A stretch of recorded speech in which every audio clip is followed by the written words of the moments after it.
Hey everyone, this is Thrill Seeking Teachers. I'm Dave. I'm Will. And we are here about to give you another great Thrill Seeking Teachers podcast. If you want to see the visuals, you can go and check us out on YouTube. But if you would like to listen to us in your car, at work, or wherever you get your podcast, go and listen to us on Spotify, Apple Music, wherever you get your podcast. Take it away, Will. And those of you that are listening from abroad, yes, on our podcast, we can actually see the stats. Thank you to those of you listening in Vietnam. I was actually very surprised when I saw that. Hey, Vietnam! Hi, Vietnam. Thank you for listening. Yes. And then also, want to make sure that we get your questions answered. If you have any coaster questions, anything burning that you would like to let us know or ask, maybe we'll share it on the air. Yeah. You can email us at Will, W-I-L-L. That's me. And A-N-D, Dave, D-A-V-E. That's him. 2018 at gmail.com. Please email us. We would love to hear from you. And without further ado, time for the show. Hey everybody, welcome to Thrill Seeking Teachers. I'm Dave. I'm Will, and this is Thrill Seeking Teachers Podcast. Woo! This is like the fourth episode of 2026. Of 2026, and we have been doing a lot. There's a lot of news that has been going on in the coaster front, a lot of things that have been going, and Will has been doing his research. Yeah. I have been doing my classes. Yeah, just a little update on what's been going on beforehand. I'm finishing up my spring break. We actually just got back from a little southern theme park tour, which you're going to see a vlog of. We went to Fun Spot Atlanta and Six Flags over Georgia. Then we did a layover at Carowinds. Right. Yeah, definitely. I'm actually just finishing an online business school, so I've been kind of really doing a lot of work, still being a teacher, still going to school. So, you know, Will has been doing such an amazing job Thank you. doing a lot of the heavy lifting and everything. But I definitely want to get my top 20 video soon. So, you know, he did his little top 20 and I want to do my top 20. Yeah, we're going to be doing some deep dives and different things like that, more varied content coming soon. Just a lot of exciting things coming up for the Thrill Seeking Teachers. We're getting ready for May, going to our first Holiday World Hollywood Nights. Yeah, we're going to be there. We're going to be there with all the coaster enthusiasts. I absolutely am stoked in May. Cannot wait. And the week after next, we're going to be at Hershey and Great Adventure with MCN. Oh, yeah, MCN, Melanin Coaster Network. If you're not... Our coaster club. Yes, if you're not a part of a coaster club, where have you been? You need got to be... MCN. Yes. I mean, there's so many out Ace. there. Ace. But you want to get with one of the larger clubs that actually partners with Hollywood Nights, if you or those other or get perks like ERT, right? They got like ERTs, which is exclusive ride time. And so you get a whole bunch of perks being a part of a coaster club. So if you love going to theme parks or amusement parks and like doing the rides, definitely think about being a part of a coaster club. And maybe our recommendation might be, you know, MCN. MCN, yeah. Almost 2 years for us. Yeah, almost 2 years. And so really love it. Love Prime, CEO and President Miller. Shout out to you guys. So that was really, really awesome. So without further ado, we're going to get into coaster news. Yeah. So, late spring, early summer of 2026, the reinvented Shoreline Pier Boardwalk at Great Adventure will be making its debut. Yay. With a new To Great Adventure roller coaster called Barrels of Fun and 4 flat rides. Now, all of these attractions are coming from our closed home park. Womp womp. Six Flags America. They're getting their New for 2024 is Emperor Nebulous. Yes. I forget what they renamed that You to. thought it was going to be at King's Dominion. I thought it was going to go to King's Dominion because they need more flats there. Yeah, but I guess they needed more. I guess they needed more Great Adventure. I don't know. Well, that park's getting huge investments right now. We're going to talk about that. Yeah, the investments, really are a telltale sign as to what might be coming up. Maybe might be a good predictor. Good things. Well, they had a good financials too recently. But anyways, so it's called Barrels of Fun. They're getting 4 new flat rides. The Barrels of Fun is actually the Reverchon Spinning Wild Mouse, formerly known as Raging Cajun. But they repainted it blue, and they got new spinning trains for it. It's gonna be nice to see it getting some new life. Yeah, they're getting the swing ride, the airplane spinning things where you twist the wings from side to side. And that centrifuge type flat ride that spins that I thought was kind of old, but it was in the DC area of the park. Yeah, close to I remember. Oh, okay. I don't know what it's called though. I don't remember. But yeah, all of these rides that came from our Six Flags America is getting new life and a Great Adventure, right? A park that's getting huge investment. Well, just a little sidebar. I'm seeing a lot of TikToks and stuff from I guess I don't know if we call them coaster enthusiasts, but people going and sneaking into Six Flags America. I hope you get your ass arrested. How dumb can you be? Like, they have do not trespass ordinances all over that property. There's police in the area. Yeah, it's a lot. Don't get yourself arrested and be like, well, I didn't know. You knew. Well, yeah, it's kind of like they're trying to do like a ghost town kind of thing, trying to do those clickable things that people want. And it's mainly for clout, I guess.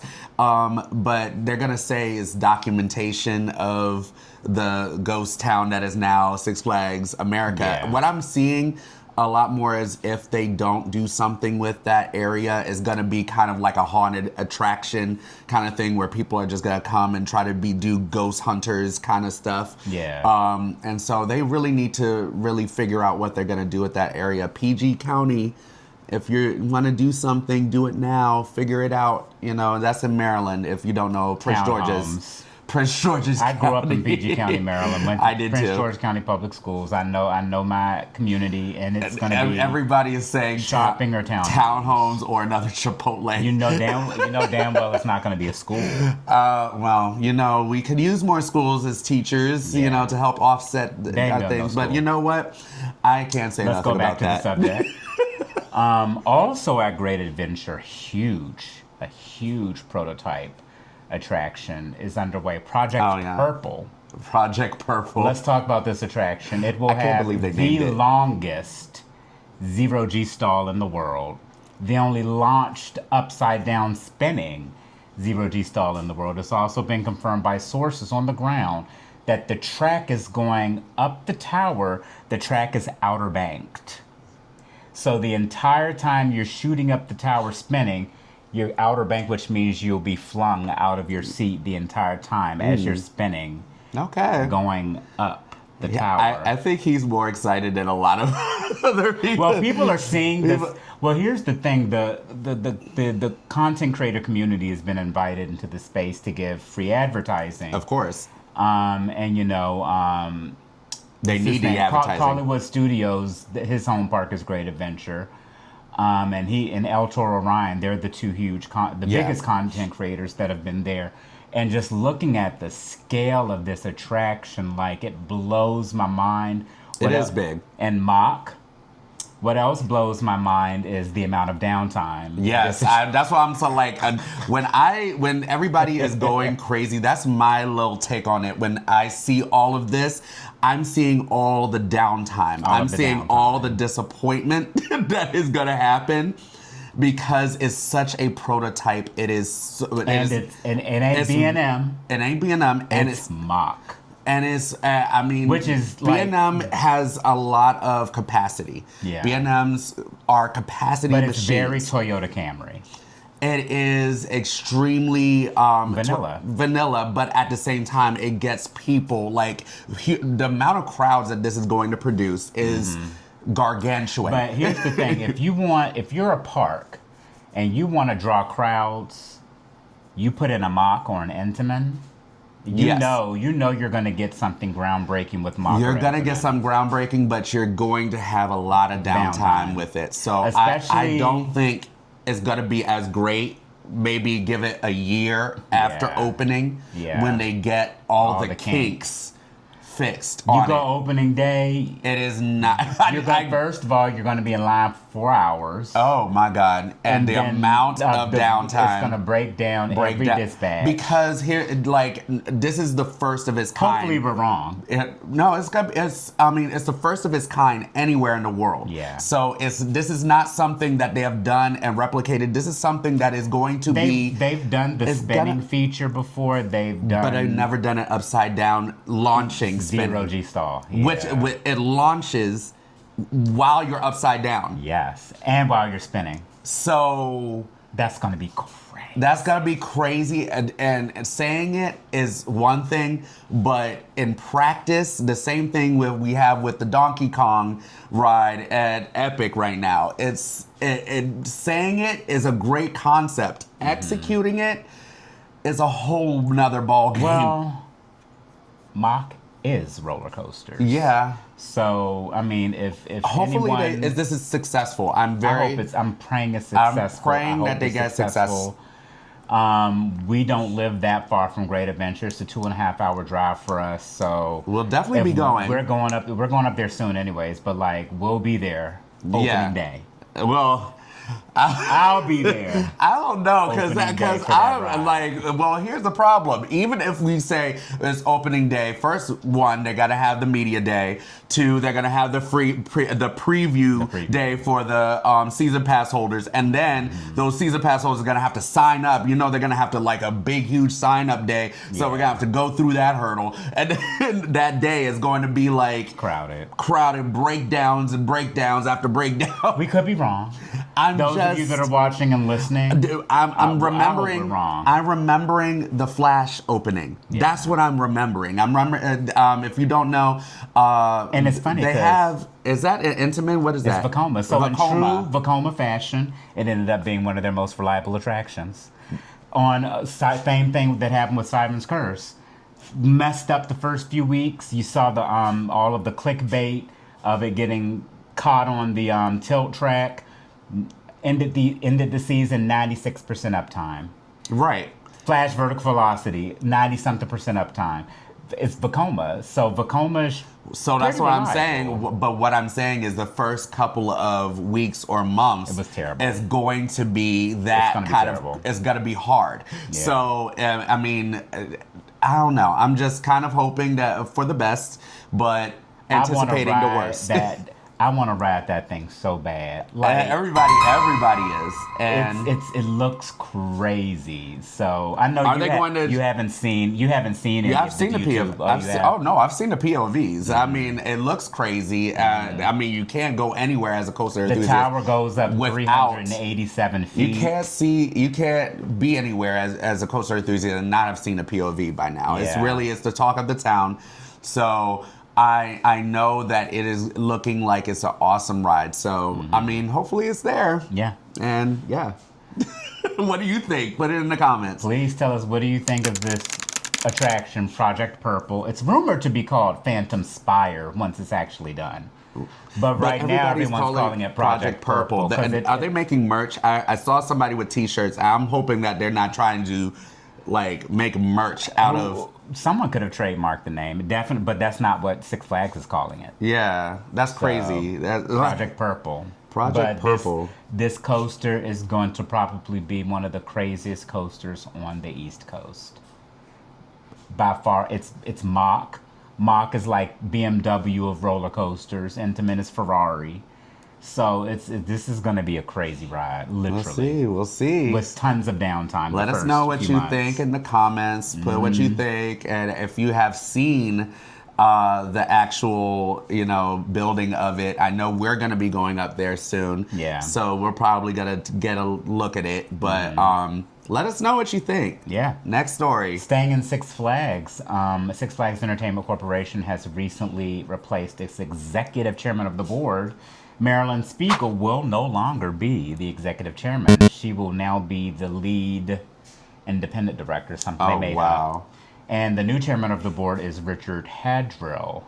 He was the CEO immediately. of Valley Technologies. Well, one of the things that I heard that the CEO was pushing for, he was telling the investors that the board is basically fighting against him. And so they were like, okay, well, let's replace the board. So they're starting from the top. And I think we're going to see more board replacements. I mean, CEOs can do that. They can go to shareholders and be like, this board needs to be replaced. They can do that. If they don't do it often. But if they feel like shareholders have enough confidence in them, they can go directly to the shareholders and say, we gotta get this board replaced. Okay. So hopefully John Riley is doing that with all of them and gets a lot more people that are in the industry. Well, is he in the industry? He was already on another company's board for theme parks, but he was the CEO of Valley Technologies, which is technology. He's coming from tech. So how much experience? Hopefully he can help fix their tech. I know, but how much experience has he really had in amusement parks? I don't know if that's what they're looking for. I think that when you talk about C-suite, your companies are not always looking for people that have experience in the industry, but they have experience generating results within their field. So they think that tends to carry over. Maybe it does, maybe it doesn't. I don't know. I've never been that high. I'm not gonna say or deny, but I don't know. We'll see what happens. Yeah. I just feel a little type of way about it. It's seeing what happens. They still have several board members that have worked in the industry. Okay. So, next story. So Six Flags has implemented its new digital fast lane ultimate system at select Six Flags parks: Carowinds, King's Dominion, The Departing La Ronde, Discovery Kingdom, Fiesta Texas, Over Texas, Great Adventure, Great America, Magic Mountain, Six Flags New England, Over Georgia, which we just experienced, and Carowinds. Yes. And the departing Six Flags St. Louis all have the digital fast lane platform. And the rest of them are still doing the wristband. I don't know if they're doing this as like a trial to see how the digital platforms work, because I know those bands cost a lot of money. And then you have to pay someone to be at those locations, of course, to print the bands, to put the bands around people's wrists. And, so I guess it's a cost-saving measure. It's a cost-saving measure. My problem with these digital platforms is you were initially telling people that you need to put all of your things away, and you need to have all of your devices in lockers.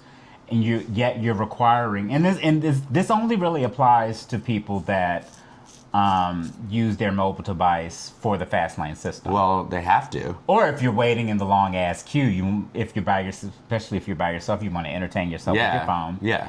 So now people have their phones to utilize your fast lane system, but no place to put them. Right. When you actually get to the right platform, especially at Carowinds. That was our experience at Carowinds. Imagine you're going over a 320-foot drop of fear, going 95, it's almost 100 miles per hour. Your phone flings out of your unzipped pocket because your pants or your skirt doesn't have any zippers. Right. And then it hits someone going 100-something miles per hour. That is a lawsuit waiting to happen. Yeah. I feel like Six Flags needs to get ahead of that. Well, and then also the fact is that even at the platform, they say explicitly nothing can stay on the platform. Nothing can be there. So even if people wanted to just put their stuff to the side, there's a space. It looks like there is plenty of space. They say your stuff has to go with you. So let's say you went to the water park, or you're here, you're within your swim shorts or this, that, and the other. It doesn't really have pockets. Or a lot of ladies may have shorts on that don't have pockets, or they have their purse or this, that, and the other, and it has their device where they use to scan, and it's scanned. So what are they supposed to do? They're supposed to just hold on to it for dear life, and hope it doesn't fling out and hit somebody. Yeah. And that just seems like and even the guy on the platform where we was saying this stuff to, he was like, I don't know what to do. I mean, he I don't expect him to know. Yeah, I mean, he doesn't know. I mean, but that's the policy. The policy for them is nobody can't have anything on the platform. Exactly. And so the cell phone has to come with you. So, you know, if it was just lucky that Will had zippered pockets. Well, I've been going to theme parks and amusement parks for a very long time. Yeah. So I'm pretty savvy. So like, if I know I'm going to a park, I will always wear a pant or a short with zipper pockets. Yeah, I usually do too. Yeah, Dave usually, because we've been to obviously thrill-seeking teachers. Yes, We've been to a lot of parks. So we have pants. We have pants and that have shorts zippers. with zippers, but not everybody average knows. Person doesn't do that. And Not everybody they're just not knows. that savvy. They don't prepare that way. They think that it's so inconsistent with these parks. You go to a place like Kennywood, they have baskets at every roller coaster. Yeah, it's very where inconsistent. you can put your stuff in. You go to Hershey, even in Hershey, the same park, you might have bins and then you may not. Yeah. Like at Wildcats Revenge, you have to put stuff in lockers, but in Candemonium, you can walk and put the stuff in the bin. So it's even at the parks, it's consistently very inconsistent. So I just always come prepared. And yeah. It's always good to be prepared, but at the same time, the regular public doesn't always know that. And that should not, I mean, if I end up losing my phone, where's your fast lane? Where's my fast lane going to go? I lose my phone. Where's your season pass? Where's my season pass? Where's everything? Because they no longer give plastic season passes out anymore. So exactly, everything's digital. Yeah, everything's digital. So I think they, at Six Flags, they need to really figure out how to mitigate that system. If they want to do that, if that's the path they're gonna, then they need to have at every ride. They need to have places where people can put cell phones or things so that there's stuff doesn't go flying. Mm-hmm. Now the system itself, when it did work, it worked well. The issue that we experienced was, so we got our Prestige Pass from King's Dominion as well as our All Parks, All Season Fast Lane Ultimate from King's Dominion. However, for whatever reasons, it didn't translate to the other parks. So like actually twice. We had to go to over Georgia. They had to do something on the back end, and then at Carowinds they had to do something on the back end. So it's like after 2 years by now, they still don't have a consistent communication system. I mean, I guess this new executive of the board can figure this out. He came from tech and IT. I mean, come on. Maybe he could do something. Come on. But I mean, That's by crazy. now, you still don't have a cohesive system that communicates with all the parks. All the parks. Like, it needs to be one system that is for every park. But they supposedly do. But it's not translated because, again, if you go to a Legacy Cedar Fair or a Legacy Six Flags, to my understanding, the issue is King's Dominion and Carowinds. Because King's Dominion it's Legacy Cedar Fair #1. It never used a digital platform for its fast lanes, so they just implemented it at the park this season. But aren't they still a part of all the Six Flags systems? Yeah, but they never used a digital platform for their wristbands. But would it even matter from the corporate end, because the system comes from corporate, right? You would think it doesn't, but I know there's nuance to it when it comes to individual parks. Yeah, but that's crazy, because I thought the whole point of the merger was for everything to be as one. You It's would all think. in one You would think. database. You would think.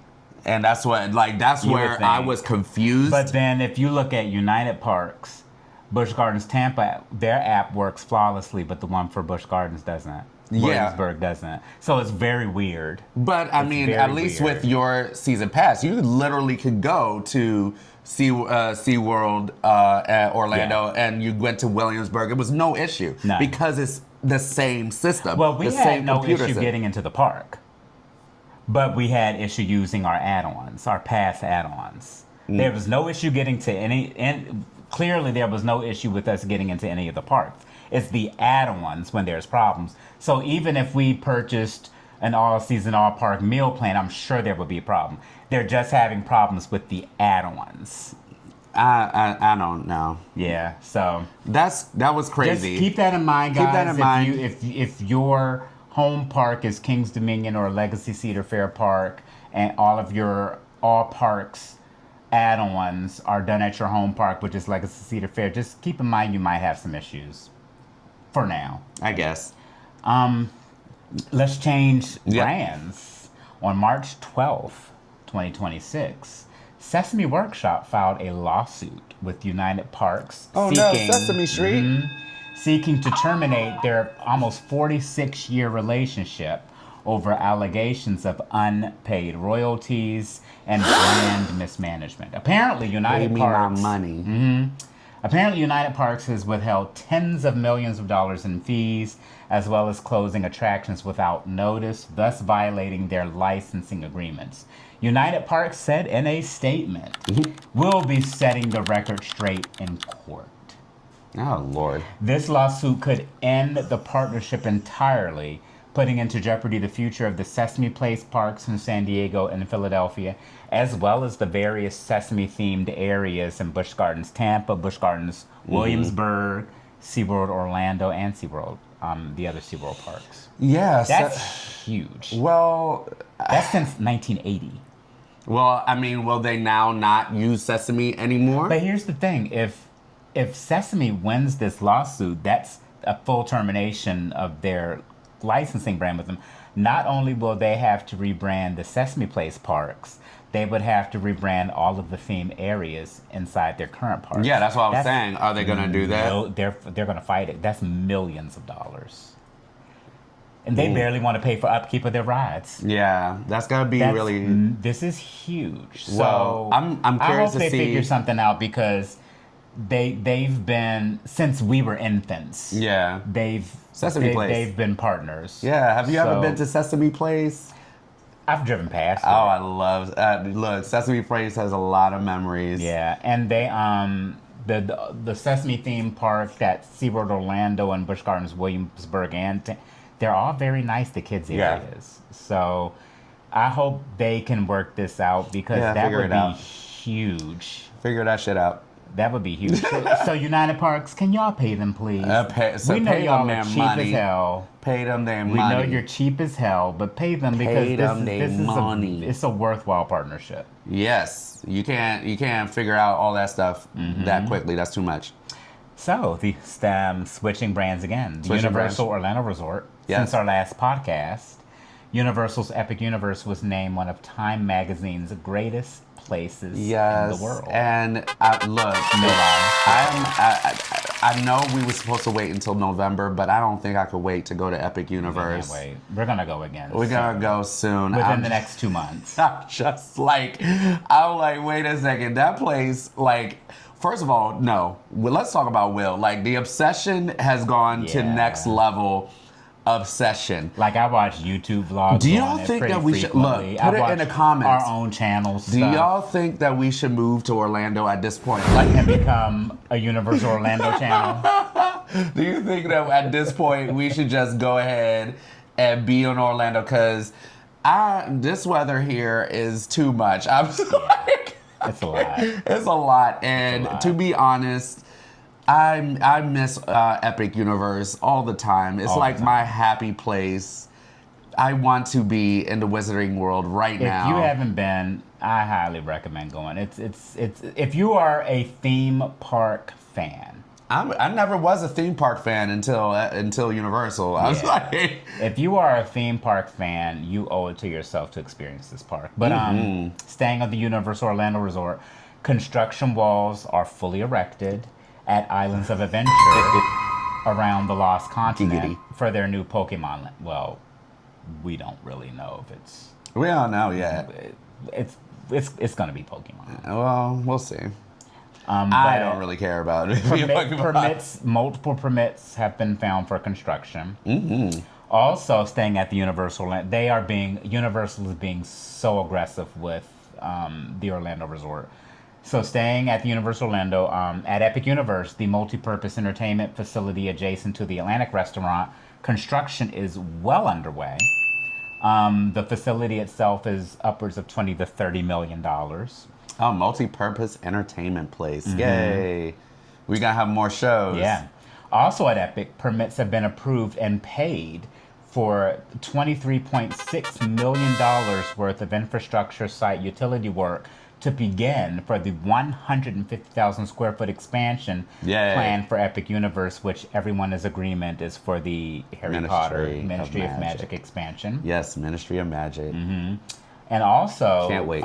Grading and land excavation work has already commenced adjacent to Epic Universe on over 90 acres of land. They've already started grading and excavation work with dump trucks and stuff.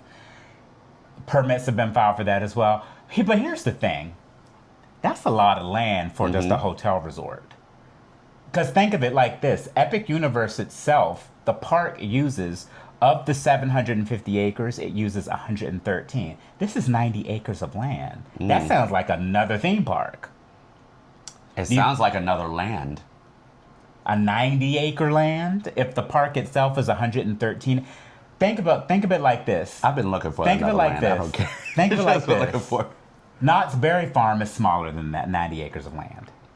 Kennywood is smaller than that. Hershey Park is almost smaller than that. I'm so happy for Epic Universe right now because they are expanding and building, and Disney does not know what to do right now. Their heads are spinning. Their heads are in shambles right now. They are like I don't know what that boardroom's been like right now, but I know it is not good. But for them to be excavating already 90 acres of land, but the amount of quickness. But people are like, oh, it's a hotel resort. But the quickness in which they're doing this is like mind blowing. I know that Epic is gonna be like their crown jewel. Like it's gonna 100%. be their crown. It's going up against Disney, Magic Kingdom. It wants to get to that place where it can go toe to toe. I think by the end of next year or within the next 2 years, Epic Universe will 100% surpass Epcot as the number 2 theme park in all of Florida as far as attendance. And I know that because Islands of Adventure did it and was the number 2 theme park for several years behind the Magic Kingdom. It's not anymore, but I 100. Now it'll take years for them to reach the Magic Kingdom level. Yes, but the amount of expansion that they're doing, and the quickness in which they're doing it. And the aggression. It's like so aggressive. It's like they're ready. I think they've been planning this for a while. Well, clearly. They're doing it now. Yeah, so I'm curious to what that 90 acres of land is for a hotel. For a hotel resort. I think might be a big one. Or it could be a really big one. Another entertainment complex like City Walk. That might be a... Because it's adjacent to Actually, that might be a good idea. Another City Walk. A little City Walk going. More merch. More merch. More money. So we're going to move on to our main topic shortly, but we wanted to touch one more thing very quickly. I have something to tell y'all because... Look, I think we touched on it last time when we had Zero Brew Roll on our podcast, where we talked about fast passes or fast lane. Quick queue, fast lane, lightning however you lane. want to say it. There's a lot of different names for it, but it all means the same thing. Skip the line. Let's just call it since Disney invented it. Skip the line, right? They called it Fast Pass. Well, fast pass or Now it's Lightning Lane. Yeah, but Disney, y'all created this monster. Well, and here's the thing. It's not even Disney that created the monster. Well, they did create the monster. Well, if we want to look at the broader aspect, capitalism created the monster. Oh, yeah. But yes, Disney did capitalize on it. But this is what you would call the skip the line feature at most parks in the U.S., where you can pay a package. And some abroad. Where you can pay a premium package price, where you can essentially get into a faster lane, where you have the general queue or the general public line, and then you have the skip the line, where people pay a little bit extra to get bigger or better experiences, staying in line a lot less time. So you skip either almost the line in its entirety or most of it. Most of the line. Mm-hmm. So a lot of people feel some type of way. Either they're for it or they're really, really, really against it. Mm-hmm. And a thing that, Will uses that I occasionally dabble in is Reddit. So he dabbles into it because he is fully immersed. He goes toe to toe with people. Me, I don't have time for it. I don't have time to go back and forth with you over what your scholarly expertise tells you. Okay, but something about this one really struck a chord with me, and I wanted to read it. It was from a user on Reddit, and they talked about how they use the FastPass. So I'm going to just read it. It was a rant. It says rant. Mm-hmm. It says, went to Six Flags, New Jersey for 4.5 hours today. We went on Flash, which had a wait time of 1 hour and 15 minutes. Mm-hmm. We spent 1 hour, 45 minutes waiting to go on the Wonder Woman, which ended up breaking when we got on, on the last.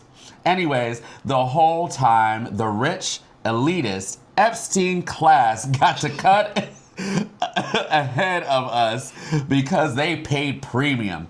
I effing hate fast passes because they are immoral and unethical.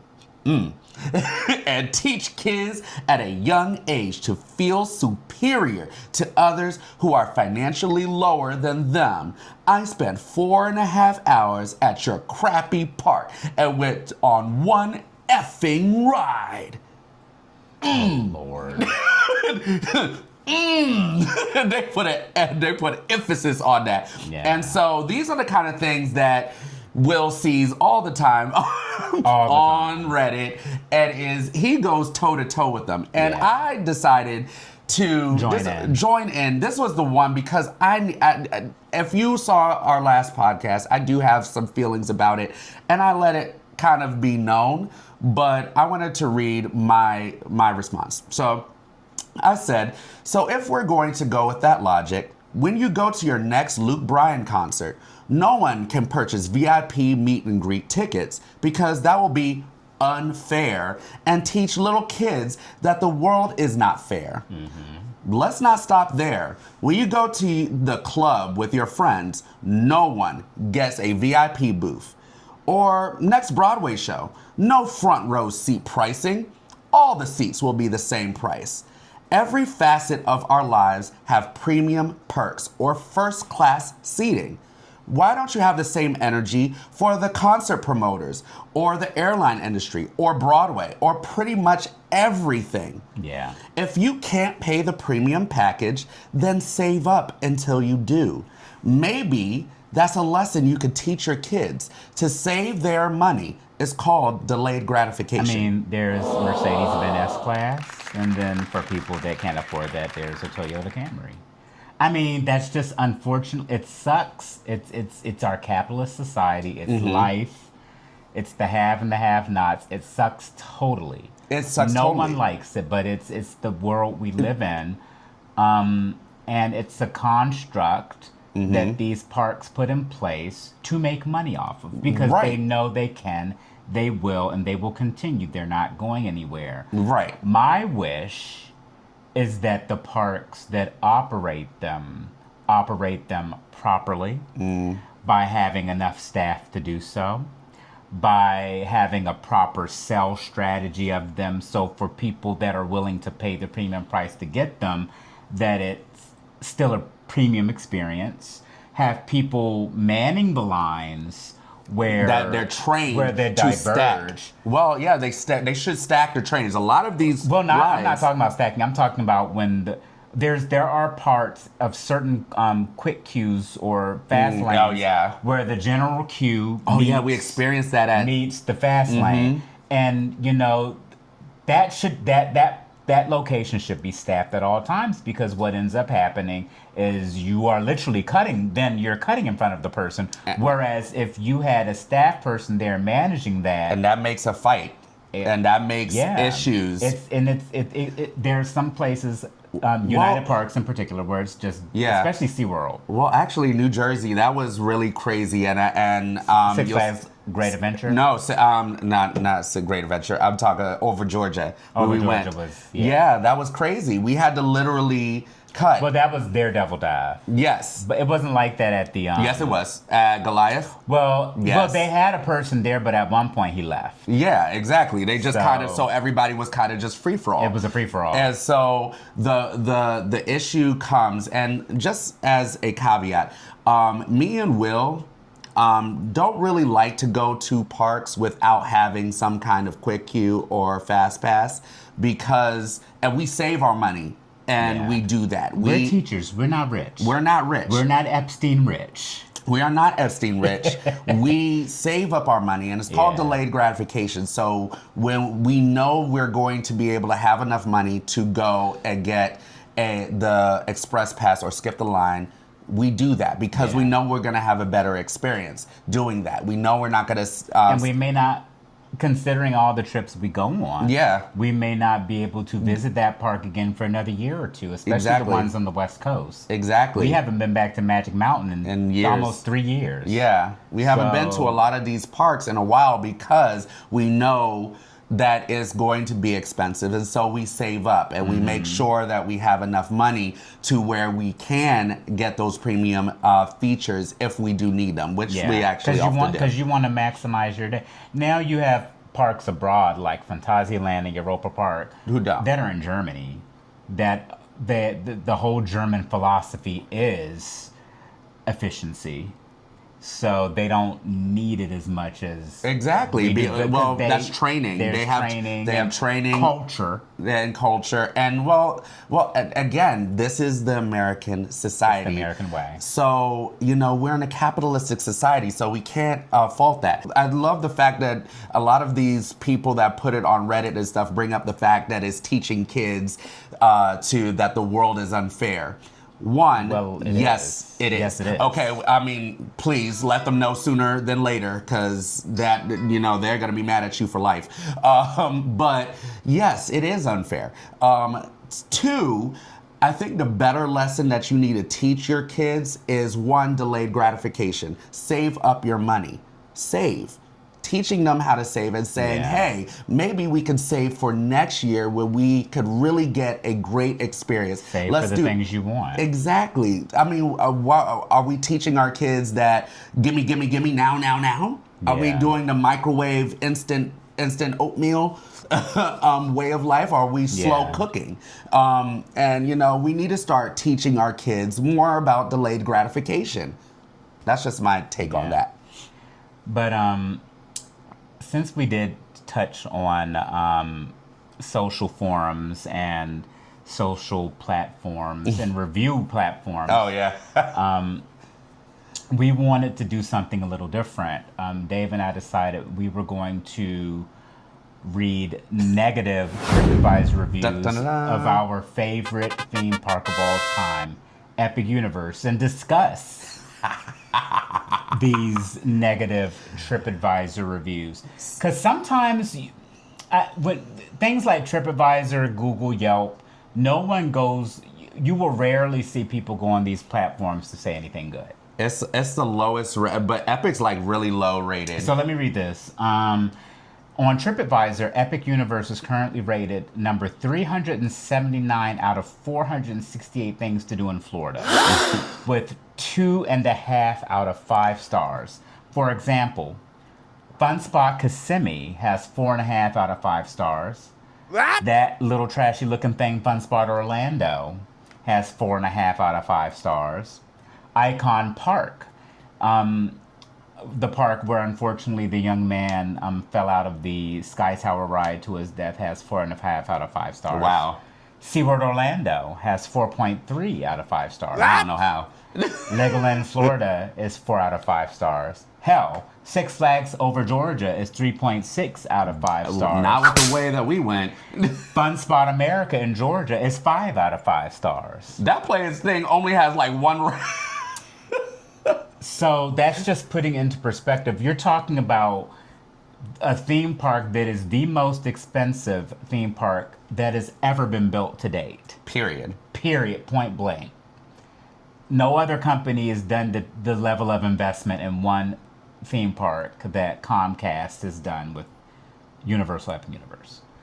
It's not perfect, no. It's not perfect. No place is perfect. No, especially in this infancy stage right Yeah. now. It is literally just open. But when I hear people's complaints and then they reference existing parks, the things that you're referencing almost automatically make some of the things that you're saying null and void. Like, they'll make comments about Epic not having any shade. Have you been to Epcot? Yeah. Have you been to Epcot? Yeah. That has no shade. They talk about there's too many things that are outdoors. Have you been to Islands of Adventure? Mm-hmm. A lot Have of you things. been to Animal Kingdom? Yeah. It's Those parks are 99.9% outdoor parks. yeah. Magic Kingdom.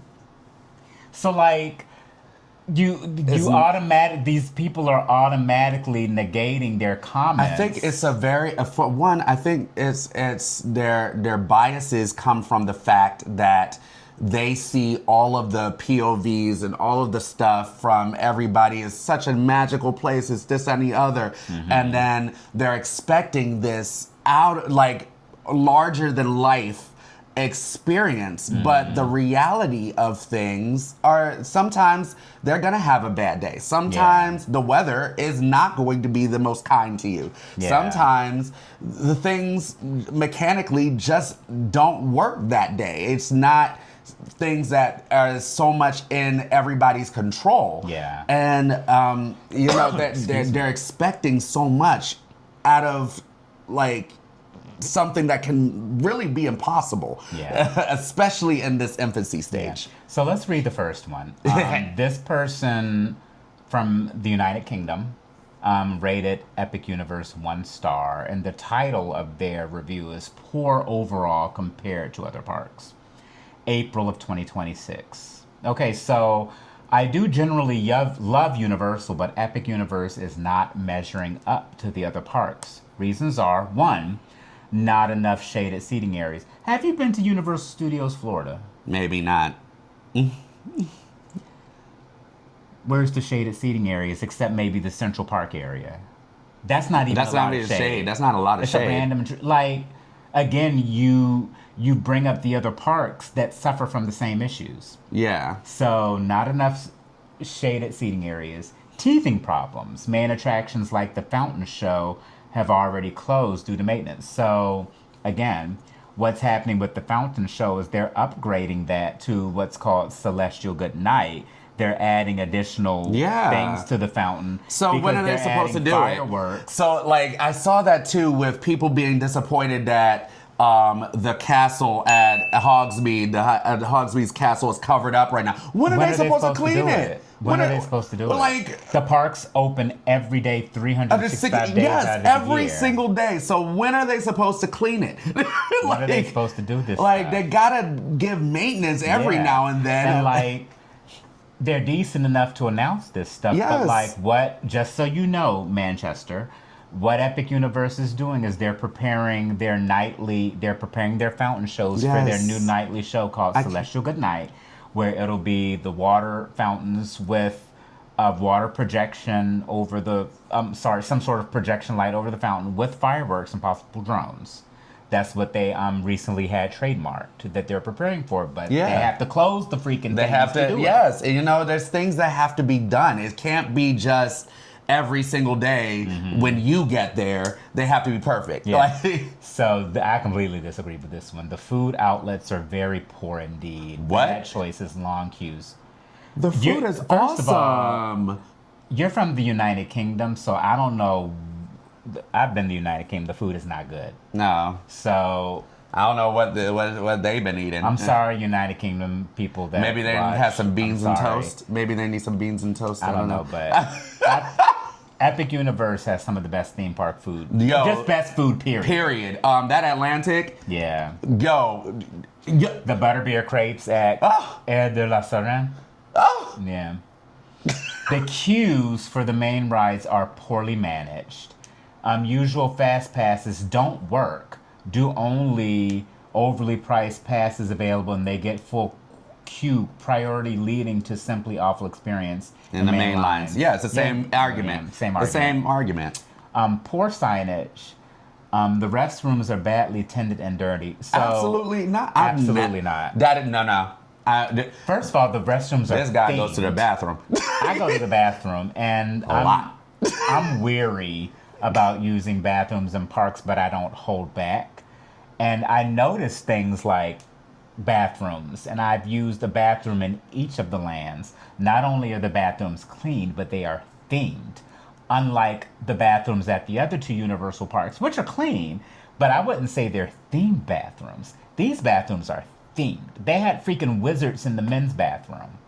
I never saw that. The bathrooms are themed. I never saw that. But, you know, look. The toilet paper rings are themed. Wow. That's crazy. So, whatever. I don't know. Like, again, nitpicking at little things like restrooms are poorly bad. Like, what do you... So, restroom is badly tended and dirty. The best thing was the Paris area. Very lovely. It is lovely. Oh, Come on, God. Epic. Buck your ideas up. The other two parks are significantly better. Have you been to Islands? First of all, Islands is a ride park. Has zero entertainment. And I love Islands of Adventure. It's my number some 2. entertainment. That frog choir and the... Yes, that was good. And the wax singers. Don't do that. The seasonal meet and greets in Seuss Landing. And Raptor Encounter. Don't forget about that. Okay, they do have roaming characters in Marvel. Yes, exactly. Don't do that. But they don't have any. They don't have any real shows. They have 2 theaters that are okay. They don't have real vacant. shows. They don't have real shows. So Islands is severely lacking in entertainment. Yes. And then Studios. But if you're a ride person, that doesn't matter. It doesn't matter. I actually really like Studios. Studios gets a lot of slack. I like Studios. I really, really like Universal I like Studios. It was quite charming. It's quite charming. Yeah, I liked it. And almost all of the attractions are indoors at that park. So yes, which is great. One rainy day, you're set. You're set. You're good. So let's read who is this? Number 2, Maggie. Hey, Maggie. She gave it 1 star. She titled it Epic Failure. Dun, dun, dun. The cost of tickets is very high, but okay for a full day of fun in caps. But then you need a bracelet in Mario World to participate in activities. Another $50 each. Okay. Then on to the Wizarding World, where you participate, you need wands. Another $50 to $100. Actually, it's $92. I got 2 of them.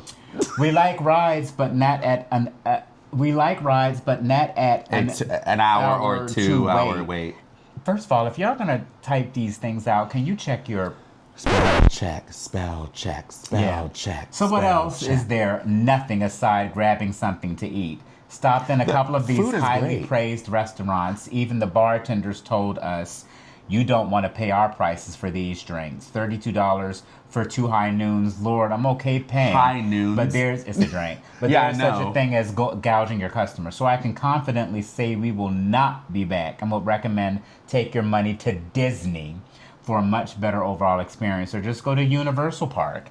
Epic was a huge failure. First of all, go to Disney and try to sit there and spend under $32 for a drink. First of all, I seriously doubt all of our interactions, we've been to the park more than once. All of our interactions with staff have been nothing but pleasant. Absolutely. Especially in the dining outlets. Like, everyone is just so happy in the role that they're doing.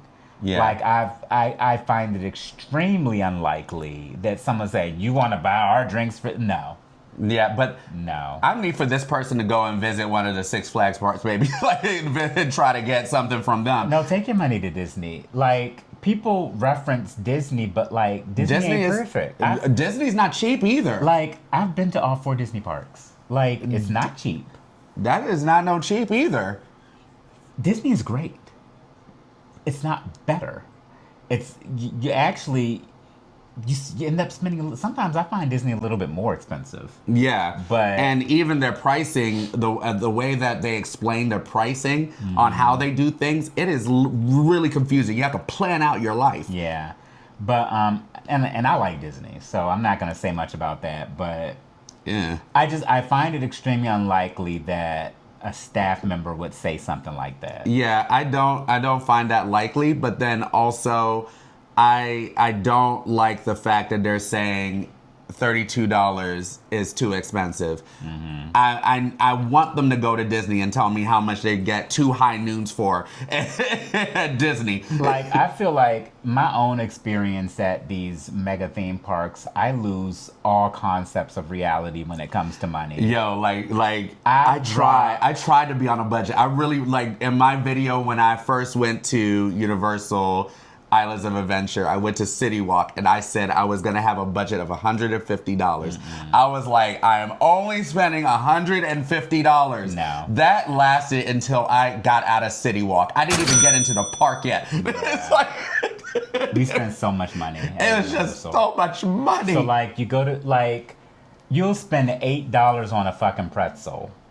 When in the real world, if you see a pack of cookies that are $8, you think that's too much money. Yeah. So, like, of course they stop it with the cheapskate routine. Like, yeah, like, Disney is not any better. It's not any better. So yeah. Next. This person gave it Corey. 1 star. Hi, Corey. Horrible, long lines. Do not go.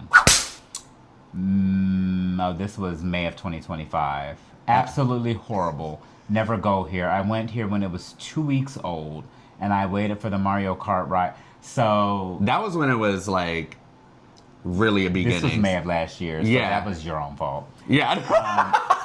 So absolutely horrible. See, this is but remember, this is what I said about the new ride at Six Flags. At least we waited till the end of the year to go. No, I'm saying that's why I'm scared about just going opening day Six Flags. If you go, you're asking you're asking to like have all delays. Of those people that went to Six Flags Qiddiya opening day. I mean, luckily for them, Falcon's Flight was up and running. I actually haven't heard that much about it, to be honest with you. I haven't heard anything actually. Well, right now you don't hear. You won't right now. Yeah, but the situation's going on. Moving on. So absolutely horrible. Never go here. I went here when it was 2 weeks old, and I waited for the Mario Kart ride for 6 hours. Then the ride malfunctioned, and my day was wasted. Also, my uncle waited 9 hours for the Harry Potter ride and didn't get on that either. That's your own fault. That was your own fault. There's no way on God's green earth I'm gonna wait in line for 6 hours. Walk out of the line. Yeah, but here's the thing: if you expected to go when the thing was 2 weeks old and say, "Oh, I'm never gonna go again," boy, you actually probably have. Okay, I really want to speak to Corey because you probably have. Like, you don't do that. Overrated park, big time. Oh, I want to see who's the name. S. Jenkins. S. Jenkins. Hey. Overrated park, big time. I was very, very disappointed in this park. I'm a huge fan and have actually a pass for Universal. This park is very, very overrated. I'm not sure what was fun about the Harry Potter ride. It was a stupid elevator style with minimal animatronics that made sense. I got dizzy and left. Felt close to one at Universal Islands of Adventure. Where? There's nothing at Islands of Adventure even close. Except for moving on. maybe Velocicoaster. But The Mario Land was great, but of course crowded, yeah. The Dark World concept is great. The ride just way, way, way less impressive than any of the Island of Adventure. First of all, what dark ride at Islands of Adventure is comparable to Monsters Unchained? Can you come tell me and break it down for me so I can understand what in your right mind would think that any dark ride of Islands of Adventure, they have 3. They have Kong, they have Forbidden Journey, Spider-Man, and Cat in the Hat. Cat in the Hat. Of those 4 dark rides, which one of them Cat in the Hat was is funny. less impressive? Which one of them is more impressive than either of the $500 million dark rides at Epic Universe? Not one. Not one. Not one. Not one. Stop it. So the Dark World concept is great. The ride was just way less impressive than any of the Islands of Adventure ones. Wrong. Not sure we'll go there again. Maybe if it become part of an annual pass. Ding, ding, But ding, paying ding. for this is definitely not worth it. Don't go. Annual pass, please. Disney, please do it now. Please. Not Disney, wow. Universal, please do it now. This is I don't see that for another year or two, to be honest. And this is our last review. So this one is March of 2026, 2 stars. Epic or epic fail. They actually did a very detailed. No, Lord. So epic or epic fail.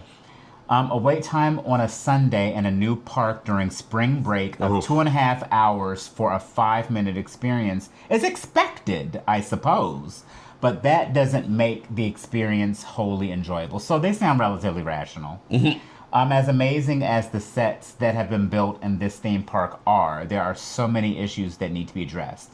It generally feels like the guests are paying for the privilege to be beta testing everything.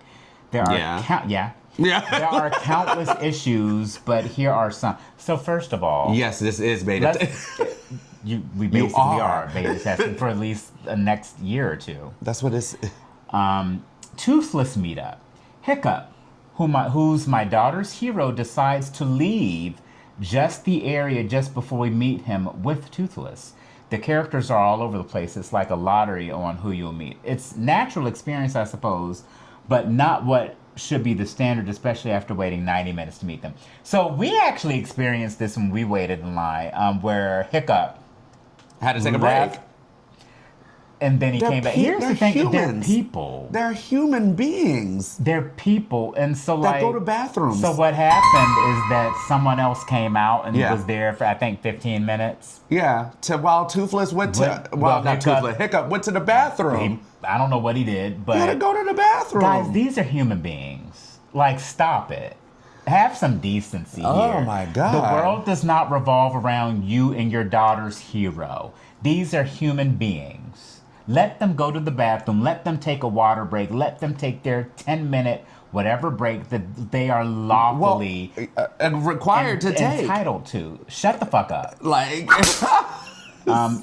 Battle at the Ministry, amazing set designs, but 2.5 hours, which apparently is not the longest it can go, is wild now for a 5-minute experience, which in itself was quite underwhelming. Shut the hell up. That's all I have to say about it. I'm sorry. Like, no. You're just, no. Ministry of Magic, meh. Compare to me. Wait a minute. There is no way on God's green earth you can say Hogsmeade aesthetically. Let's just talk aesthetics. With 2 sets of eyes, there's no way you can say that Hogsmeade aesthetically is better than the Ministry of Magic. You have something that I've been to Paris, France. You have something that looks like Paris, France. People from Paris, and I heard people like seeing people from Paris. They actually will say like, this looks like a street in Paris. This is it. Now, that you're just weird. So I'll say the Ministry of Magic meh compared to Hogsmeade, Hogwarts, and Diagon Alley. It's a lame duck. There's nowhere to sit and appreciate anything. It's like a cattle market. The shops are too small and have nothing of interest in them. Where the just hell are the opened. cast members? No meet and greets, no live music. It just opened. You just went on a bad time because we've seen live music. We've seen live music. Have you seen our vlogs? We've seen Cosme Akujor. We've seen the little students running around. Yes. Have you seen our vlogs? Like, we literally will see students. We saw music play. We saw live entertainment. We saw Fantastic Beasts. We sat down, watched. People watched. Like, there's so many places to sit. There's places to sit. I mean, and we've been at busy times. Yeah. So like, I don't know what to tell you, lady or sir, man. You're just expecting way too much, and you clearly need a new prescription because I love Hogsmeade. I actually think the best, the probably the most complete of the lands is maybe Diagon Alley. But yeah, I think the land obviously with the most attractions is Hogsmeade, but I think the best themed land, period, right now is the Ministry of Magic. By far. If like, and can you imagine when they really develop that place and they really put enough, and like they don't have, it's just. This is about to be coming up on its 1 year anniversary. Yeah. Literally. Next month. And it's just like, give it a second to get. And yes, we are beta testing. We are. I mean, of course we are. This is what we're doing. Mm-hmm. So the no seats or benches and staff walking around everywhere, not seeming to be doing anything, was just so weird. The cast members and the rides were okay. The best were in Battle of the Ministry. The best cast were definitely the Isle of Berg. No, that's how you do it.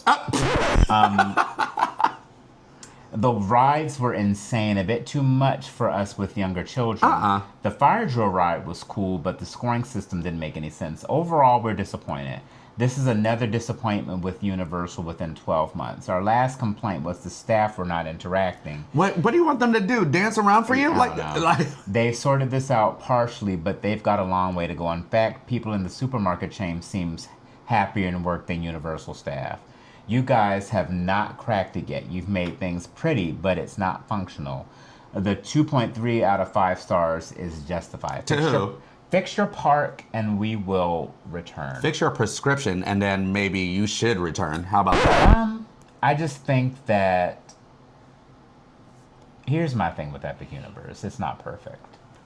I think we do not have a precedent. We're nearing the end, but we don't have a precedent for how this is supposed to be done. Because the last major theme park was built in the United States 26 years ago, and that was Islands of Adventure.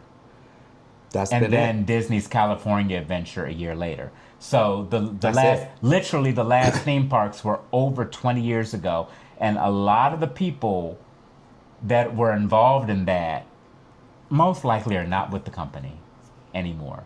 So they used Islands of Adventure's blueprint and built from that. Yeah, but everything is new. Everything is new. Is new here. And when you build a theme park from the ground up, you're going to have issues with that ride.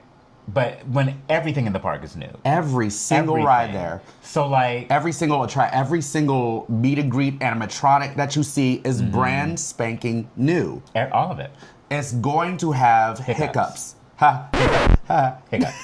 I mean, this part is gonna go through growing pains for the next year to 2 years. Right. And then even when they get their new attractions, those are gonna have hiccups. Because Universal being Universal, they're probably gonna go for more cutting edge shit, which costs money, costs time, and also costs guest time because of the downtime. Right. So like these are things that are when they're making these complaints on TripAdvisor, I don't hold any weight to it because all they're doing is thinking about things in the social media aspect of our world and society right now. Everything is done on social media. Everything. Remember, 26 years ago, everything wasn't done on social media. So this opening a new theme park in 2025, 2026 is completely different than when you opened it back in Islands of Adventure's days. Well, you know, people didn't like Islands of Adventure when it opened. Right, of course. Universal Studios when it opened. But they didn't Animal Kingdom.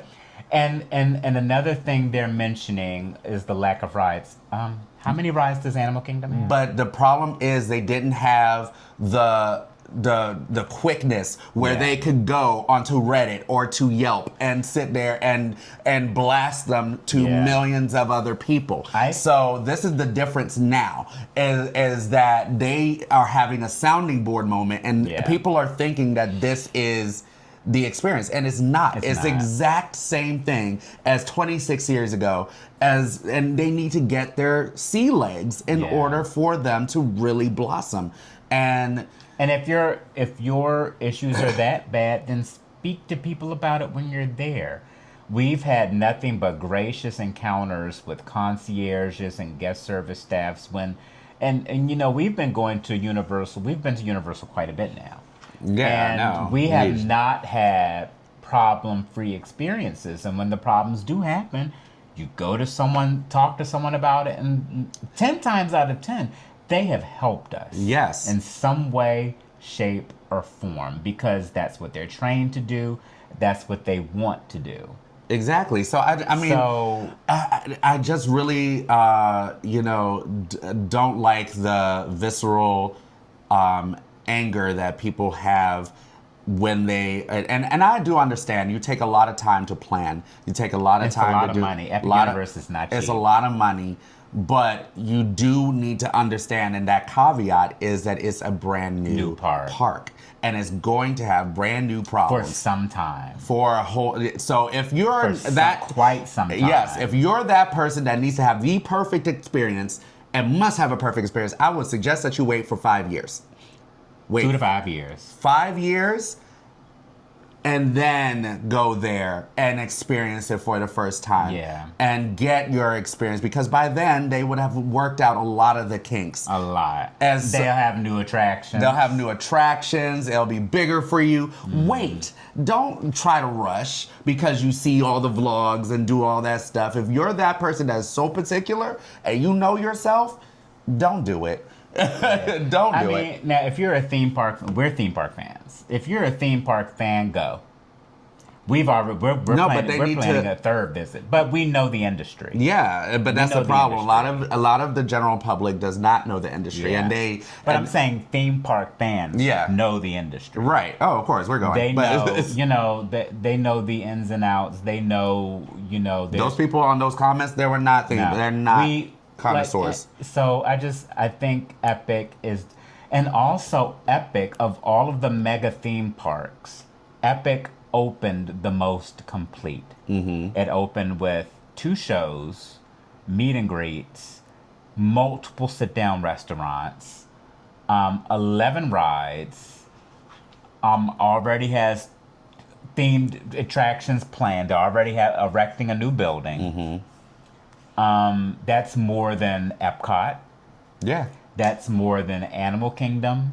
Yeah. That's more than Hollywood That's actually more attractions than all of those parks already have, except for Epcot. Mm-hmm. And I think that's more than what the Magic Kingdom opened up with. So there's got a lot. There's so many great things with Epic that I'm so looking forward to with this park. Yeah. And I know that they need to just have a little bit more time to get those sea legs going and to make sure that they get everything corrected. And they're already doing it, where you're looking at the times now is significantly lower. Battle at the Ministry is around 70 minutes, 90 minutes now. So that's a far cry from the 3.5, 4 hours. Stardust is running all 8 trains. So it's already getting there. Donkey Kong, I don't know what they're doing. Well, they're figuring it out. They're figuring those things out. And once they figure those things out, then of course it'll be running efficiently. The Donkey Kong meet and greet is back. We just need to get Toad back. Oh, we need Toad. Please. Toad. Hashtag bring back Toad. Bring back Toad. Bring back Toad. Epic Universe, please. And keep Yoshi. Hashtag keep Yoshi. Yoshi forever. Keep Yoshi. Bring back Toad. Hashtag keep Yoshi. Let's get that hashtag go. No, I'm telling you, we need Yoshi. I'm so upset. So apparently the person that wears the helmet thing can't see, so that's why they have the people in front on all sides. Yeah, on all sides helping him. He's just like he's just walking around. No, actually, he has to see. I don't think the no, person he can has to see because or the remember vision is limited. No, because remember he'll see somebody's stuff in the shirt. He'd be like he point and like he was on the TikTok. He pointed at the shirt. He was like me. I think the person's vision is limited. I don't know. I'm curious. I'm very curious what's under the little helmet. Can an actor who actually plays, sees? do y'all know if they can actually see? I'll be so curious to really find out. Yeah. But is that our show? That's the show, guys. That's the show. Well, here's the thing. One more little tidbit. They brought back Conjuring at Scarowinds. Scarowinds is getting some great stuff. Scarowinds has the Conjuring during spring break. That was crazy. Go figure. They on the Easter. That's like some Halloween Horror Nights quality attraction. Oh my God! Six Flags Park. Park. I can't wait for Halloween Horror Nights too. We got to talk about that in another episode. Please bring Conjuring to all Six Flags. Money. We need the Conjuring, they're putting those at their lead parks. I mean, you see King's Dominion didn't get it. I know. I'm like, Over Georgia didn't have it. So, I mean, they put it at their lead. They put the Conjuring at their lead parks. That's crazy. Magic Mountain, Great America, Carowinds. Is that Magic Mountain? Yeah. Oh. Kings Island, Cedar Point. Well, whatever. Bring it. I think Wonderland had it. We need it. We need it. Okay, so that is our show for today. Thank you so much for visiting. Thanks for listening. But thank you for so downloading much. our podcast on those various platforms, all the way in Vietnam. Oh, hey, Vietnam. All 4 of you. I was just surprised to see it. Yes, that's crazy. People listen. Yeah. So, again, thank you so much for listening, and we'll see you on the next one. Bye.